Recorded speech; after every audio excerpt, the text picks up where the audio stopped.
Hello बच्चों, चलिए प्रश्न को देखते हैं। प्रश्न है, आकृति में यदि LM समांतर है CB और LN समांतर है CD तो सिद्ध कीजिए कि AM बटा AB बराबर AN बटा AD है। तो प्रश्न को हल करने से पहले जो प्रश्न की मुख्य अवधारणा है उस पर विचार करते हैं। तो इस प्रश्न के लिए जो मुख्य अवधारणा है वह हो जाएगी थेल्स प्रमेय। अर्थात हम यहाँ पर यह देखेंगे कि थेल्स प्रमेय क्या होती है। तो थेल्स प्रमेय, तो किसी त्रिभुज की एक भुजा के समांतर शेष दो भुजाओं को प्रतिच्छेद करने के लिए कोई रेखा खींची जाए तो वह उन दोनों भुजाओं को एक ही अनुपात में काटती है। अब हमें प्रश्न में दिया गया है कि आकृति में यदि LM समांतर है CB, तो यहाँ पर यह भुजा किसके समांतर है, BC या CB के समांतर है।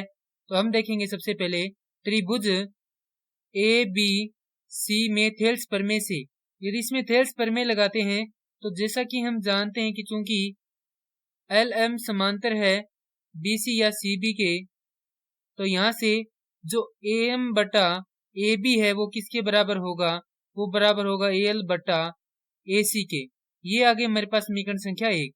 इसी प्रकार हमें दूसरा दिया गया है कि LN समांतर है CD की, यानी कि ये भुजा इसके समांतर है। तो इसमें यदि थेल्स प्रमेय लगाएंगे तो ये जो AL है और जो AC भुजा पूरी का अनुपात है वो किसके बराबर होगा, AN और उस पूरी भुजा AD के अनुपात के बराबर होगा। तो यहाँ से लिखेंगे त्रिभुज ADC में थेल्स प्रमेय से, यदि इसमें थेल्स प्रमेय लगाते हैं तो चूंकि LN समांतर है CD, इसलिए AL बटा AC बराबर है AN बटा AD।